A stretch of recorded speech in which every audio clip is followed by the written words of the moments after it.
All right, we're starting day 9 with Nick and Jim. Nick and Jim are down in my basement lab, and today we were working kimuras and sweeps and guillotines. So you're going to see here as we're going through this, part of the goal was to get into half guard from close guard. And there are a couple of things I like to do here. I like to create this 90-90. I'd like to either trap their hand on the floor or trap their hand on their hip.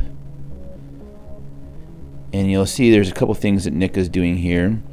He will go to attack my hand into like a gift wrap. And what I do is I turn it into Americana and then use it to sweep. I don't actually go for the submission there. I just typically use that Americana to sweep over and then pin the hand to the hip. It creates an opening for the elbow. I slide in, and then here's where I'm going to I'm running out of space in my basement, so I'm trying to be nice as I come over the top. Otherwise, I just kind of kick out and pop into that T position. But I'm short in space, so right here, what I do is you'll see what I do with my left hand. I stop this here, and I kind of flare my hand back so he can't get that hand back. And then what I do is I readjust into a triangle here and get that tap. So was in the crucifix position, then I moved to a triangle because I couldn't get all the way over the top of his head. So we're restarting in closed guard. I'm going to make them work to get into half guard. Just any kind of, doesn't make a difference what they use to get into it. I make them work a little more realistically. And eventually when we get a little struggle, I either open up, he'll open up, and as he moves, I have to catch the half guard. So there's a little struggle here. I notice he's playing kind of far back. He's got a leg up, and he's just kind of hunkering down in there. So I decided to switch to an omoplata. And here I was going to sweep, but again, the wall is in the way, and I was going to come up and just kind of bump him over, but Nick is trying to get a good position. I worked back to half guard, which is what we were playing today. I'm working on getting some frames, kind of do a Z guard. He opens that up. Looked like he was going to fall back for some heel hooks. And we're getting close to the end of the roll, I believe. And these are shorter rounds. And so here I decided I'm just going to kind of work the guillotine, maybe Darce from this position. And I think he may have been saved by the bell, I'm not sure.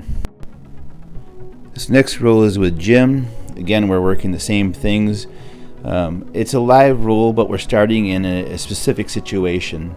So they are getting used to seeing me, how I work in the position. Jim knows what I want to do, so he tries to switch it up a little bit. I go to a reverse kimura, and either I can kind of fish that hand out and do a kimura with the reverse grip, or I can take it back. Here he gets the half guard. I got to make sure I trap that leg, and I create that 90 degrees with a little bend so I can slide my hand in the top. And here I have to play a couple of different positions with the sweep in here because James is doing pretty well in keeping base. So if I don't get a sweep, I'll just go for the kimura. So my goal here is to get a butterfly hook, come up on top.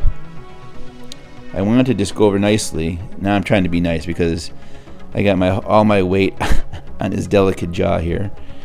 And typically I would kick out and again come over the top in that T position.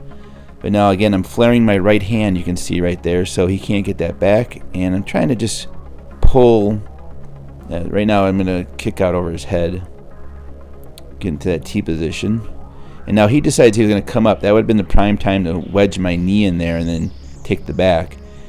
He decides he's going to bridge on me, which is one of 3 options they can do to you. One of 4 options, actually. And so I'm working I was going to get a triangle from here.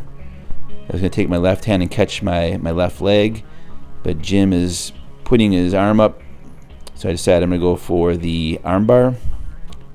And I get the armbar right there. So the one of 4 options is they can either turn into you, turn away, lay flat, or push up onto you. So if they turn away like they're gonna turn away from you, you just can take their back. If they turn into you, you can come up to your knees to like a turtle kimura. Here I wanted to show you. He tried to get across there, and I caught him with my 2 feet. I kind of like clamped my 2 feet together. So if you go back and look at that arrow there, that was just showing you both feet are clamped there. Right. And then one of the other 2 positions are if they just lay flat, you'll just come up on top of them to a topside kimura. And again, when they bridge on you, then you can just easily take their back. So here I'm trying to work another sweep. I know one of these rolls in here, yeah, he had good balance here. Now he gets in the side. So now I'm just going to take the kimura.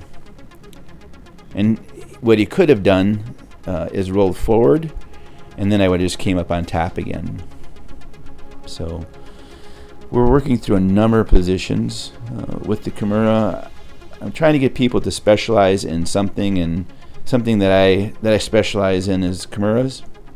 I'm not a big specialist in guillotines, but it works really well. So I thought I'd kind of pair it up, and if they don't go for the kimura as a specialty item, at least they know how dangerous it is to have your arm and your elbow away from your body. So now I'm just going to kind of come up in here, do that dorsal kind of kimura. He sits into it. I'm just going to switch and get the guillotine. I think I finished both these rounds with kind of a guillotine.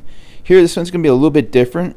I was thinking I might switch to the darce here, but then then he was just kept leaving that arm there, so I kept grabbing it. But I think I switched to a guillotine here because we'll see. The round went a little bit longer than the 3 minutes because Nick is sadistic. Yeah, so here we get into this position where I'm maintaining kind of a chin strap, and I come back up. I'm going to slide my right shin across his belly, but I'm keeping my arm pinned against the back of his neck, and I trap his feet so he can't roll through. So that's the end of the round.